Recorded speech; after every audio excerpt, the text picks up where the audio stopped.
Welcome to the deep dive. We see the American flag everywhere. It's on buildings, at games and schools. It feels so constant, doesn't it? Like it's always been the same.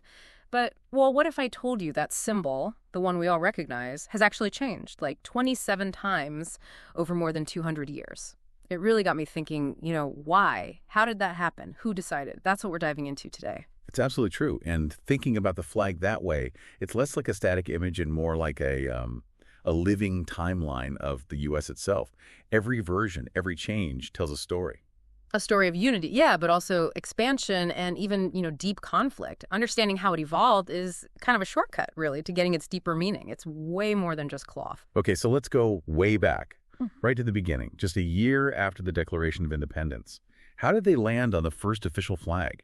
What did it actually look like? Well, that defining moment was June 14th, 1777. There was the flag resolution passed by the Continental Congress. Pretty formal stuff. It laid it out. 13 stripes, red and white alternating, and 13 white stars on a blue background, the canton. And the stars were often shown in a circle. That was important, symbolically. A circle? Why a circle? It represented equality, unity among these brand new states. No single state was, more important than another. It was a bold statement, really, sewn right into the fabric. A new nation announcing itself. And you can't really talk about that first flag without mentioning Betsy Ross, can you? I know historians debate the details, the exact story, but her name is just totally linked with it now, isn't it? Part of the founding legend. It really is. And the legend itself, well, it shows how much people wanted a sort of personal story for such a big symbol, right?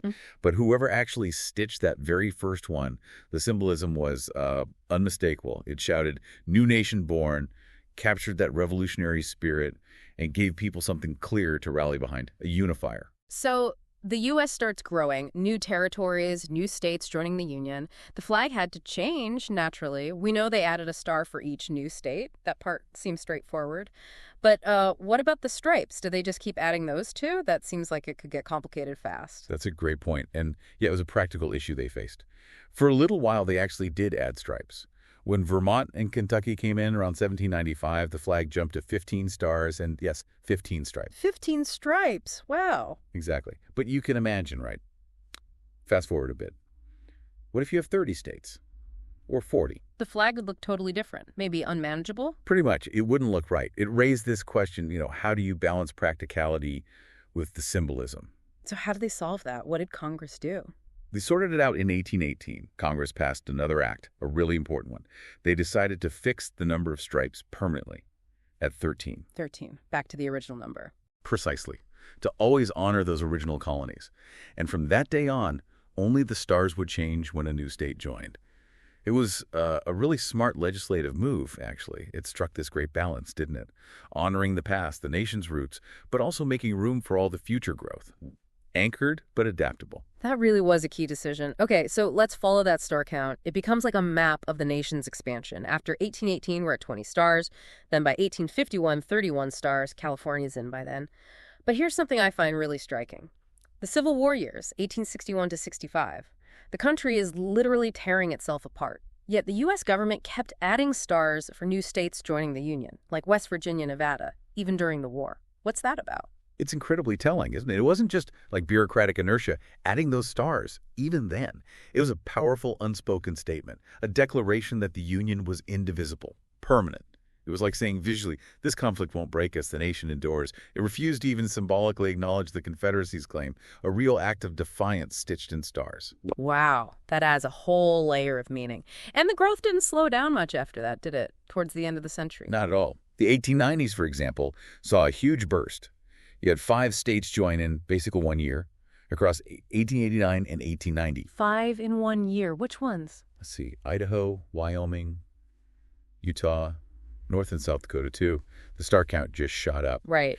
And then much later, of course, we get the final additions. Alaska in 1959. And Hawaii in 1960. Bringing us to the 50 stars we have today. So each jump in that number, it's not just math. It reflects America changing, becoming more diverse, geographically bigger, dealing with prosperity, war, trying to unify. It's all there in the stars, a visual journey. So we've talked about the numbers changing, but let's break down the fixed parts. The symbolism that's always there, the stars, the stripes, the colors red, white, and blue. What do they specifically stand for? Right, because the flag isn't just, patterns and numbers. It's packed with meaning. a story in threads. The stars up there in the blue field, they represent the states, yes, but also unity, like a constellation, part of a greater whole. Some say reaching for the heavens, aspiration. The 13 stripes, as we said, they honor those original colonies, a constant reminder of the fight for independence, the foundation. And the colors themselves? Ah, yes, the colors. Traditionally, red stands for valor, for hardiness and courage. White signifies purity, innocence. And blue represents vigilance, perseverance, and justice. So altogether, these elements become this kind of visual shorthand, don't they, for core American ideas and values. Makes it instantly recognizable, instantly meaningful. It really does make those abstract ideas feel more concrete. And thinking about it, the flag's meaning, it goes way beyond just official acts of Congress, right? It's become so personal for people. You see it absolutely everywhere. Flying in war zones, carried in civil rights marches, sometimes at protests, parades, military funerals, classrooms. People use it for so many reasons, not just as a state symbol, but maybe to show love for their country or to mourn or even to argue for what they think America should be. It's complex. That's exactly right. And that highlights the incredible power of the symbol. How can one design, essentially static since 1960, mean so many different things, sometimes even contradictory things to so many people? A soldier sees sacrifice. A protester might see ideals not yet met. An immigrant might see opportunity.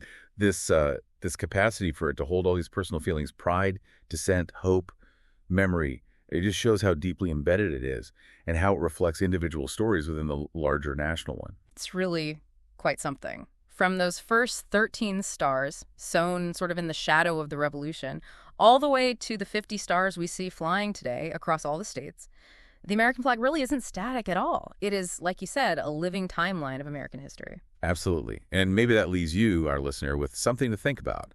How can a single symbol, one that has changed and adapted, hold such incredibly varied, such personal meanings for millions of people? What does that ongoing evolution and the way people personally connect with or even contest the flag tell us about the story of America itself? A story that's, still being written, still unfolding,